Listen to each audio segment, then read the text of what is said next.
everyone, welcome again to my YouTube channel. It's your girl Farida. Thank you for clicking on today's video. If you're a new viewer, welcome to my YouTube channel, and don't forget to like and subscribe. If you're a returning subscriber, thank you for coming back to my channel. In today's video, I'll be sharing with you the culture shocks that I have experienced as a Nigerian living in the UK. So let's go straight into the video. The first culture shock that I experienced when I first arrived in the country was the use of coins at the airport to get trolleys. Like, you literally need to put a coin into a trolley and you're able to get your luggage with so much ease. Back home in Nigeria, if you're at the airport and you need to carry your luggage, you literally just pay someone cash and they carry your stuff for you, which is very different from how things are in the UK. And it also reminded me of the fact that Nigeria's coins have lost so much value that coins are literally useless in Nigeria today. The second culture shock that I experienced was in terms of religion. When I arrived in London, I wanted to familiarize myself with the environment, and I wanted to go to the mosque to do my prayers. And I went to the mosque and I was like, where is the women's praying area? But they literally told me there's no women's praying area, so I had to go home very awkwardly and like do my prayers at home, which I found very strange. Obviously, it is not compulsory for women to do their prayers in the mosque, but then the fact that there was no allocation for women in the mosque just felt very strange and awkward. It's one of the things in London and in some parts of the UK that if a mosque is a small mosque, there's usually no women's praying area in that mosque. But if you go to larger mosques or women's praying area, the next culture shock in terms of religion was the fact that you never hear the call to prayer, you never hear churches singing and dancing, you never hear drums beating. Everywhere is literally quiet, which is different from how things are in Nigeria. If you're a Nigerian that's actually lived in Nigeria, you know that when you in the morning at 6 o'clock in the morning, at 5 o'clock in the morning, what wakes you up is a call to prayer or the drums and singing from churches. But in the UK, in London in particular, that is not the case. I did not hear the call to prayer in the morning, in the afternoon, in the night, at whatsoever time in the UK. Like, if you want to do your prayers as a Muslim in the UK, you just need to be the one to remind yourself, because you will not hear the call to prayer. And if you're also a Christian coming to the UK from a different country where you're used to hearing churches singing and dancing, drums beating, when you come to the UK, when you come to London, you will not hear any drums beating. Everyone will be so quiet.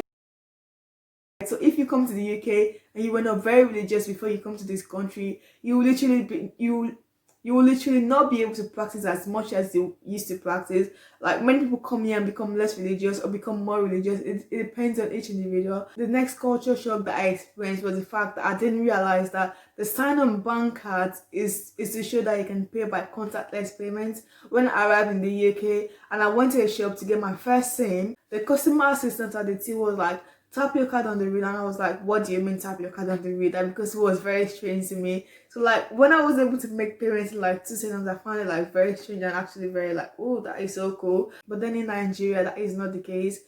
You literally just pay by cash, or you put your card into the reader and type in your PIN, which is what many people tend to do. But here in the UK, you can literally just tap your card and you're good to go, which may be done in some parts of Nigeria, but it's not something I personally experienced. The next culture shock that I experienced is in terms of transport. In London, for example, when you need to travel, you just need to get an Oyster card, and that way you top up your Oyster card and you literally tap in and tap out at the train station, which is very easy. When you get on buses, you literally just tap in, and which is very strange, which I found very strange, because back home in Nigeria, when you need to go anywhere, you go to the roadside, flag down a taxi or flag down a motorcycle, and you pay them by cash and you're good to go anywhere you want to go. But then in the UK, the system is organized in such a way that you just top up your Oyster card, know how much you have on your card, and that way you're able to travel to and from anywhere you want to go. Also in the UK, it's organized in such a way that you can actually monitor the movement of buses. You know when your bus is going to arrive, when your train is going to arrive, and that way you're able to prepare well in advance, which is very cool. But in Nigeria, there's no system in place.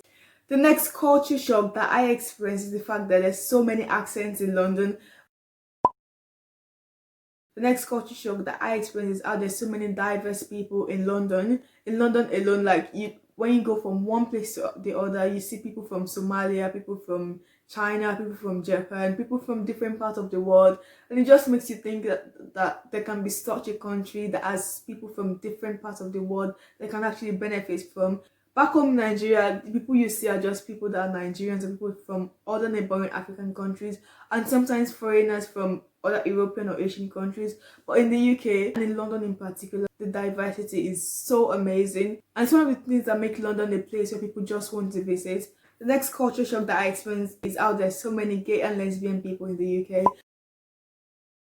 In Nigeria, you literally can't see someone that will say, yeah, I'm gay on the streets or I'm lesbian, because that is not acceptable, obviously. But then in the UK, it's so normal for people to be gay and lesbian and transgender, which I'm still trying to adapt to. But back home in Nigeria, it's not something you experience. You don't wake up one morning and someone says, yeah, I'm gay today or I'm lesbian, because that is not what people say in a normal day. But in the UK, it's just normal for people to say they're gay or lesbian, or you see someone who is transgender. So like when you come to the UK, don't be surprised when you see someone who is gay or lesbian or transgender, because this is like the norm here. It's not a strange culture to the UK, it's not a strange culture to London, but in Nigeria, obviously it is a very strange culture. The next culture shock that I have experienced is how much of public display of affection there is in the UK.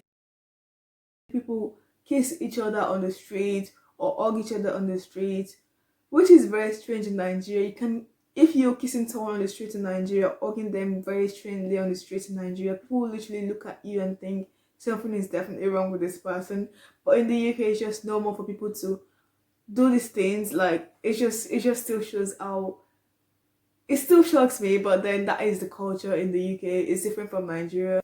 The next culture shock that I've experienced as a Nigerian living in the UK is recycling. In the UK, you literally have to make sure that you put the refuse in the right bag, and these things are recycled weekly on a daily basis. But in Nigeria, there's no form of recycling. It also shows how much Nigeria is different from the UK. The next culture shock that I experienced is how driving in the UK is on the left hand side, whereas in Nigeria it's on the right hand side. I don't have a car personally, but when I try to get into other people's cars, it makes it very confusing when I go onto the road, when I go to the wrong side and they're like, are you trying to drive my car? I'm not trying to drive your car, but it confuses me quite a lot. Trying not to go to the driver's side because I'm so used to the Nigerian system of driving. The next culture shock that I experienced is how there's so many homeless people in London. When you go on the streets of London, in the winter, in the summer, whatever time you go, literally people out there on the streets who don't have a place to call home, which is very sad, obviously. Even more sad in the winter when it is very cold and these people don't have a place to call home. I used to see people on the street, but it's still not the best thing. I hope things will get better for these people. The next culture shock that I experienced as a Nigerian living in the UK is racism. When you're back home in Nigeria,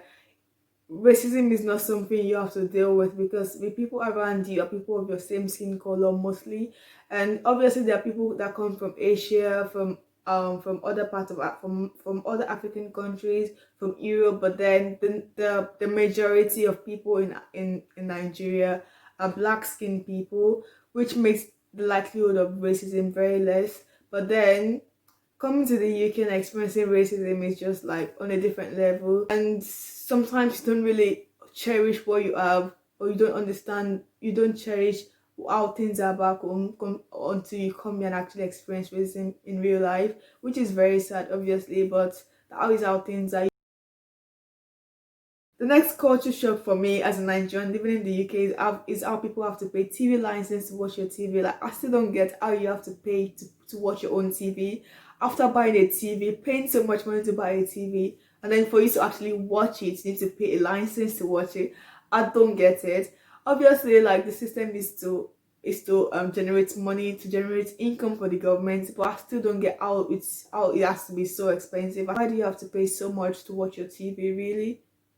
I don't get it, but that is the culture. If Buhari woke up one day and said, they're going to try and implement a policy where Nigerians have to pay TV license, I don't think that is going to work, because obviously, like, there's so many things that Nigeria has to work on. I don't think TV license is the next thing for us, but I don't think we'll get them, or maybe we'll get them like a few years from now, but I don't see that happening in Nigeria, and I still find it very strange that people have to pay to watch their own TV.